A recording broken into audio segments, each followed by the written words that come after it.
আমার গলা শোনা যাচ্ছে তো? স্লাইডও দেখা যাচ্ছে? হ্যাঁ স্যার।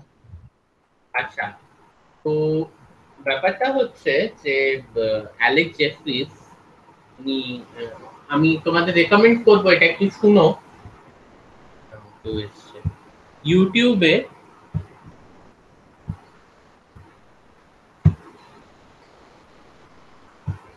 ওকে ওকে আমরা স্টার্ট করি তাহলে।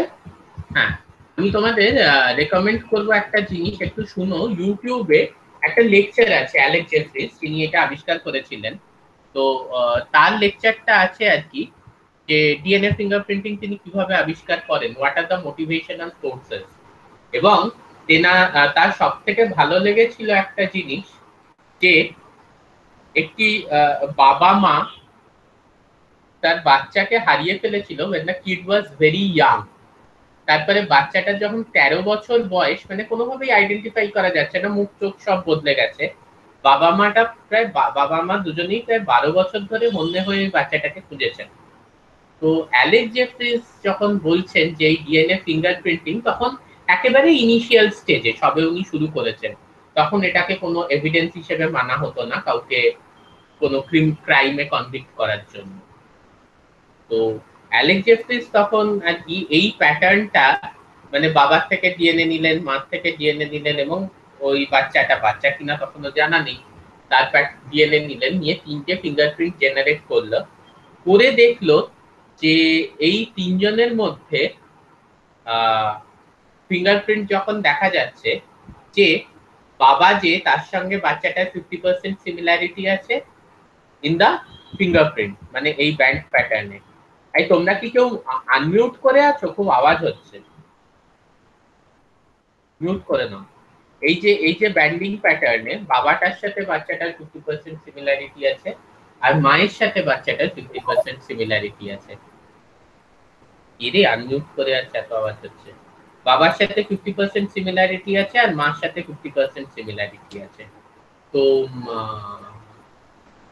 এই জিনিসটা যখন দেখা গেল that the father's fingerprint is 50% similar to the child's, and the mother's fingerprint is also 50% similar to the child, Alex Jeffrey বলছেন যে মা বাবা তাদের চোখে যেমনি আর জল তারা রাখতে পারছে না 12 বছর পর নিজের ছেলেকে ফিরে পাওয়ার আর কি একটা আনন্দ, অ্যালেক্স জেফরিস বলছেন যে তিনিও নিজের চোখে জল রাখতে পারছেন না। হি ওয়াজ সো হ্যাপি যে অ্যাটলিস্ট আমরা ধরো কাজ করি, রিসার্চ করি, প্রচুর টাকাও পাই তার জন্য, পেপার পাবলিশ করি, সবকিছুই, কিন্তু কোনো রিসার্চ যদি মানে সত্যি যদি একটা এমন কিছু আবিষ্কার করতে পারি, একটা ফিল্টার যার দ্বারা আর কি আর্সেনিক সত্যি কমানো যেতে পারে জলের মধ্যে, কিংবা এমন একটা ড্রাগ আবিষ্কার করতে পারলাম যা দিয়ে আর্সেনিয়া এন্টারোকোলাইটিক ইনফেকশন কমিয়ে গেল, সেটা কিন্তু একটা আলাদা স্যাটিসফ্যাকশন। যে কোনো পেপার পাবলিশ করার থেকে সেটা অনেক বেশি স্যাটিসফ্যাকশন। তো সেই জিনিসটা কিন্তু ওনার মধ্যে দারুণ ভাবে এসেছিল।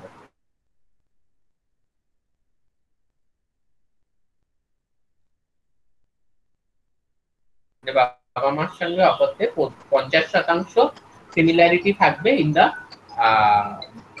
Banding pattern. হ্যালো, আমি ক্লাস নিচ্ছি, ক্লাস নিয়ে আপনাকে কল করছি।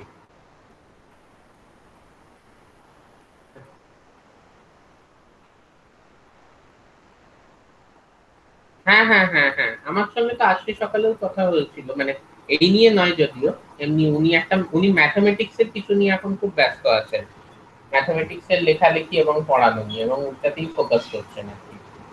টেকনিক্স অফ টিচিং ম্যাথমেটিক্স, এইটা নিয়ে উনি একটা বিশাল বড় কাজ করছেন।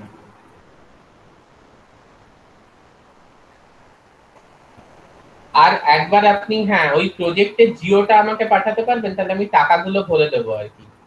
ওই ফর্মটায় আমি আজকে ফর্মটা ফিল আপ মানে 50% এর উপর করে ফেলেছি, জাস্ট এই টাকাগুলো ভরাটা বাকি আছে, আর দু একটা জিনিস লেখা।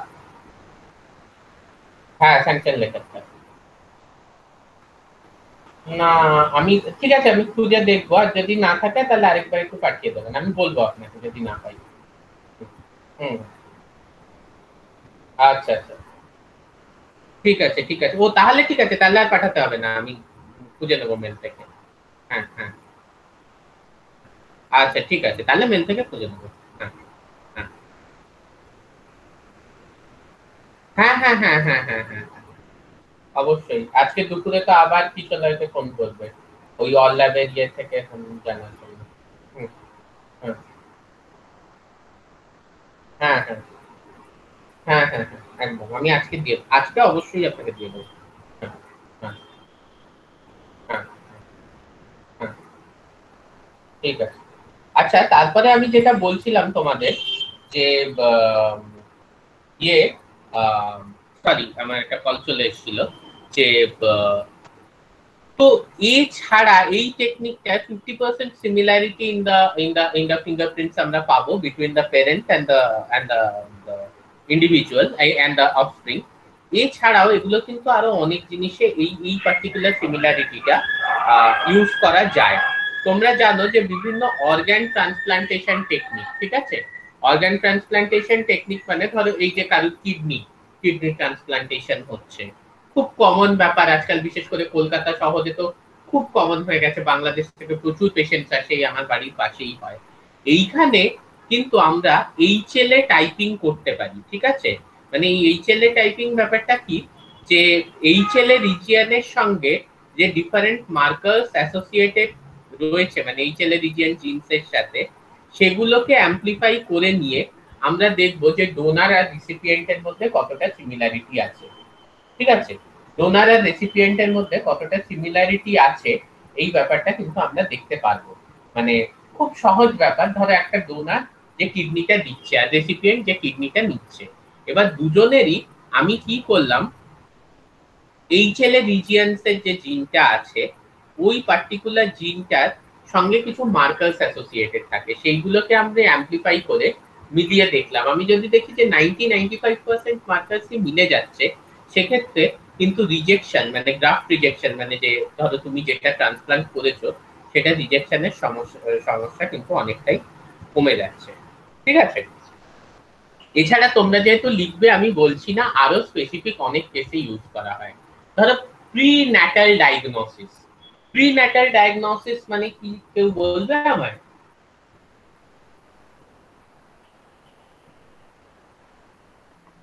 মানে বার্থ হওয়ার আগে কোন রকম ডিজিজ হ্যাঁ, আছে কিনা বার্থ সেটা হওয়ার, বের করা। এক্স্যাক্টলি বার্থ হওয়ার আগে।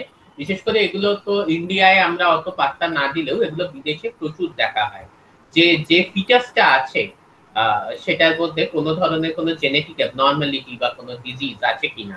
বিশেষ করে মা যদি ক্যারিয়ার হয়, ধরো মাদার বা father is a career of haemophilia, mother, হ্যাঁ, বা father is a career of haemophilia কিংবা সিকল সেল অ্যানিমিয়া কিংবা থ্যালাসেমিয়া, তখন সেটা অফস্প্রিং এর মধ্যে এরকম কোনো সমস্যা আছে কিনা সেটা দেখা যায়। কিন্তু এটা একটা বিশাল বড় সমস্যা আছে।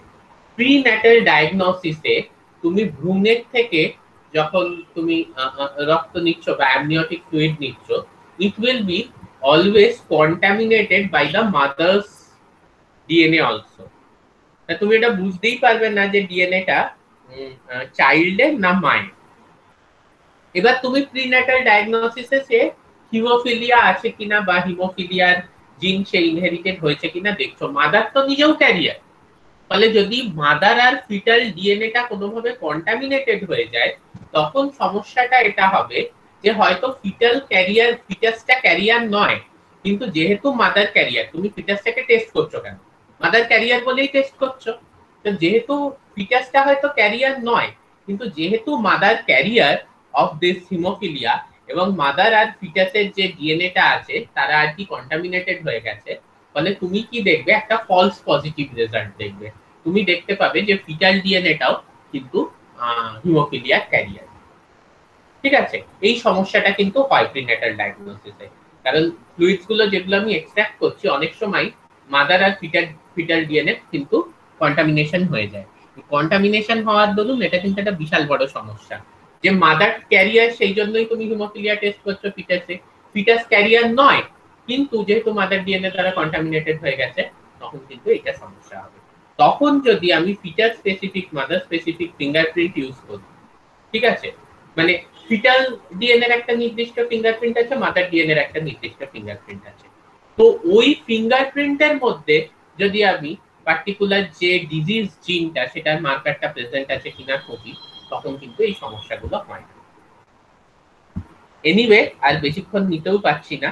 আরেকটা হচ্ছে এইটা একটা, এছাড়া হাজারটা ডিজিজ ডিটেকশনের ক্ষেত্রে এভলিউশন এভলিউশন কিভাবে হয়েছে, মানে একটা একজনের লিনিয়েজ কি, ফ্যামিলি লিনিয়েজ বলো বা এভলিউশনারি লিনিয়েজ বলো, ফাইলোজেনেটিক ট্রি, এবং এই যে evolutionary pattern, evolutionary lineage, phylogenetic tree বানানো, এগুলো কিন্তু improve crop production, improve variety of crops, সেইগুলো সিলেকশনের ক্ষেত্রেও কিন্তু এই জিনিসগুলো ব্যবহার করা হয়।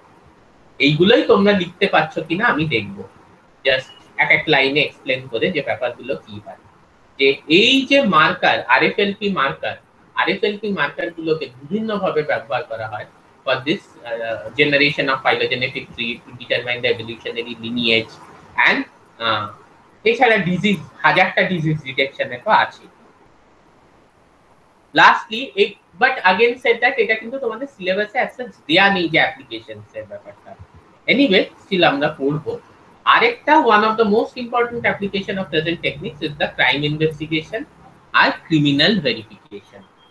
ঠিক আছে, ক্রাইম ইনভেস্টিগেশন আর ক্রিমিনাল ভেরিফিকেশন, এটা কিন্তু মোস্ট ইম্পর্টেন্ট। তোমাদের মধ্যে তোমরা নিশ্চয়ই অনেকেই নির্ভয়া কাণ্ড ব্যাপারটা তো জানো, যদিও তোমরা খুবই ছোট ছিলে সেই সময়, মানে অনেকটাই ছোট ছিলে, স্কুলে হয়তো পড়তে, তো ব্যাপারটা তোমরা জানো তো, আইডিয়া আছে তো নির্ভয়া কাণ্ড কি? আচ্ছা, সেখানে কিন্তু অপরাধীরা প্রায় বেরিয়েই যেত। ঠিক আছে, কারণ হচ্ছে একমাত্র ওই নির্ভয়ার তখন যে বয়ফ্রেন্ড ছিল সে ছাড়া কিন্তু কোনো আই উইটনেস ছিল না, এবং সেও আনকনসিয়াস স্টেটে ছিল। কিন্তু একেবারে অপরাধীদের সেমেন অ্যানালিসিস করে এই ব্যাপারটাকে একেবারে এস্টাবলিশ করে দেওয়া হয়েছিল যে there is no doubt that those people are guilty of raping Nirbhaya. এবং এই ধরনের রেপ কেসেস, রেপ ভিকটিমসদের ক্ষেত্রে কিন্তু এই টেকনোলজিটা ম্যাক্সিমালি ইউজ হয়।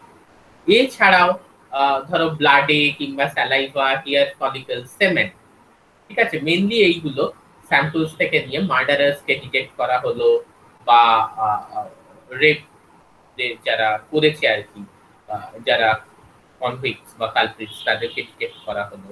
কেউ নো হাউ, এটা তো আমরা এক্সপ্লেন করেইছি। ওখান থেকে আমরা ডিএনএটা আইসোলেট করব আর সাসপেক্টসদের ডিএনএ আইসোলেট করব, করে দুটো ব্যান্ডিং প্যাটার্নকে আমরা লিংক করে এটা এস্টাবলিশ করতে পারি। সিমিলার ব্যান্ডিং প্যাটার্ন হলে সেখান থেকে আমরা এস্টাবলিশ করতে পারি। বাট এখানেও একটা কথা হচ্ছে যে দেখো, চারটে লোককে ফাঁসি দেওয়াটা কিন্তু সোজা ব্যাপার না। হ্যাঁ, ইরেসপেক্টিভ অফ দ্য ফ্যাক্ট যে যত বড় ক্রাইম হয়ে থাকুক, তুমি চারজনের প্রাণ নিচ্ছ, এটা কিন্তু একটা বিশাল বড় ব্যাপার। তো তার জন্য কিন্তু তোমাদেরকে এভিডেন্স হতে হবে, তোমাদেরকে মেক শিওর করতে হবে আমাদেরকে যে কোথাও যেন কোনো ভুল ভ্রান্তি না থাকে, কোথাও যেন কোনো ভুল ভ্রান্তি না থাকে। তাই জন্য কটা শর্ট ট্যান্ডেম রিপিট নিয়ে কাজটা করা হচ্ছে, মানে সেইটা কিন্তু আমাদের দেখতে হবে, স্পেসিফাই করতে হবে। মানে একটা মিনি স্যাটেলাইট, সেটা শুভঙ্করের মধ্যে 100টা, সুপর্ণার মধ্যে 95টা, এই দিয়ে কিন্তু আমরা কি, কেউ জয়েন করতে চাইছে নাকি? অতনু মন্ডল এখন ক্লাস শেষ হয়ে গেছে, এখন জয়েন। এটা খুব মন দিয়ে শুনবে। ধরো একটা মিনি স্যাটেলাইটের 100টা রিপিট আছে গিয়ে হচ্ছে ইয়ের মধ্যে, শুভঙ্করের মধ্যে, 95টা আছে সুপর্ণার মধ্যে। এইটা কিন্তু সাফিসিয়েন্ট এভিডেন্স নয় আমি সুপর্ণাকে বা শুভঙ্করকে কনভিক্ট করব। অ্যাটলিস্ট এরকম আমাকে 10টা, 12টা, 13টা মিনি স্যাটেলাইট নিয়ে তবে কিন্তু একটা প্যাটার্ন জেনারেট করতে হবে। ঠিক আছে, এবং ডিফারেন্ট কান্ট্রির কিন্তু ডিফারেন্ট ক্রাইটেরিয়া আছে। এসটিআর ঘাবড়ানোর কিছু নেই, ওগুলো হচ্ছে short tandem repeats, nothing but this mini satellite repeats. ঠিক আছে, যে তোমরা দেখতে পাচ্ছ ইউএসএ বলছে মিনিমাম 13টা এরকম এসটিআর, শর্ট ট্যান্ডেম রিপিটস এর ভ্যারিয়েশন দেখতে হবে। 13টা আলাদা আলাদা রিপিট, কোনোটা সুপর্ণার 100, শুভঙ্করের 95, কোনোটা শুভঙ্করের 100, সুপর্ণার 95, এরকম করে 13টা রিপিট। এটা তোমার ইউএসএ তে, ইউকে তে 11টা রিপিট মিনিমাম নিতে হবে এবং ইন্ডিয়াতে 12টা মিনিমাম শর্ট ট্যান্ডেম রিপিটস নিতে হবে। তুমি যত বেশি সংখ্যকে শর্ট ট্যান্ডেম রিপিটস নেবে, mind it, short tandem repeats মানে কিন্তু কতগুলো রিপিট হচ্ছে সেটা নয়। শর্ট ট্যান্ডেম রিপিটস মানে কিন্তু কতগুলো রিপিট হচ্ছে সেটা নয়। শর্ট ট্যান্ডেম রিপিটস মানে হচ্ছে গিয়ে কত সংখ্যক রিপিট। ধরো এটি জিসিসি জিসি জিসি জে, এটা একটা শর্ট ট্যান্ডেম রিপিট হলো। টিসি জিসি জিসি জিসি এ, এটি টিটি টিটি টিটি এ, এই প্রত্যেকটা এরকম করে 12টা 13টা 11টা ডিফারেন্ট নিলে এবং প্রত্যেকটায় নাম্বার অফ রিপিটস এর ভ্যারিয়েশন দেখে তবে কিন্তু আমরা ডিটারমাইন করতে পারবো। তুমি যত বেশি সংখ্যক শর্ট ট্যান্ডেম রিপিটস নেবে তত কিন্তু তোমার রেজাল্ট বেশি অ্যাকিউরেট হবে। ক্লিয়ার হলো? কারোর কোনো ডাউট থাকলে জিজ্ঞেস করো। স্যার কটা বেস থাকে শর্ট ট্যান্ডেম রিপিটে? মানে কটা বেস অবধি? এটা ভ্যারি করে। ইউজুয়ালি ভিএনটিআর যেটা নেওয়া হয় 10 থেকে 60টা বেসের রিপিট থাকে, ঠিক আছে। আর যেগুলো প্র্যাকটিক্যালি ইউজ করা হয় কখনোই 25টার বেশি ইউজ করা হয় না, 15 থেকে 25। এই ব্যাপারটা বুঝলে তো, শর্ট ট্যান্ডেম রিপিটের ব্যাপারটা, যে আমরা যতগুলো সংখ্যা বাড়াচ্ছি রিপিটে তত কিন্তু অ্যাকিউরেট হচ্ছে। ওই একটা মিনি স্যাটেলাইট দেখে, একটা মিনি স্যাটেলাইট একজনে 100 বার হয়েছে আরেকজনে 95 বার হয়েছে, সেইটার থেকে একটা প্যাটার্ন জেনারেট করে কিন্তু আমরা কাউকে ইয়ে করতে পারবো না। আর কারোর কোনো ডাউট?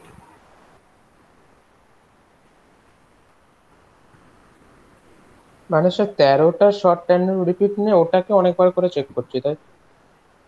হ্যাঁ, এবার শর্ট ট্যান্ডেম রিপিট নাম্বার 1 শুভঙ্করের মধ্যে 100, সুপর্ণার মধ্যে 95, এতবার রিপিট হয়েছে। মানে স্যার 195 বার রিপিট হয়েছে?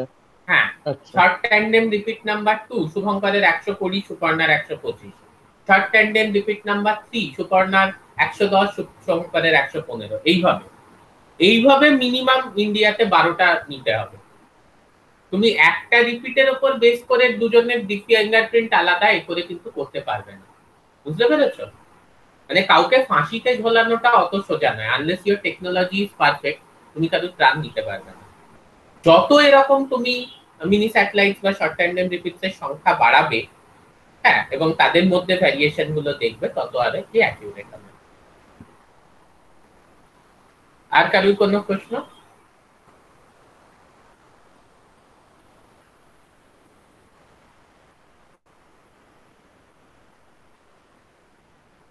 ওকে, প্রশ্ন নেই তো তাহলে? না স্যার। ওকে ওকে ফাইন, তাহলে উই এন্ড আওয়ার ক্লাস। আমরা শেষ করি আজকে। আবার আমরা নেক্সট মানডে মিট করব with a new topic, that is gene therapy. যেটা আমার আর ম্যাডামের মধ্যে কথা হলো যে ওইখানে জিন থেরাপিটা, মানে অ্যানিমাল বায়োটেকনোলজিতে ইউনিট 4 জিন থেরাপি, ওটা আমি পড়াবো। তো ওইটা একটু শুরু করা যাক। আরডিটি তো চলছে, এবার ওই অ্যানিমাল বায়োটেকনোলজিটাও একটু শুরু করা যাক। আমরা নেক্সট উইকে জিন থেরাপি করব। Okay sir. ওকে।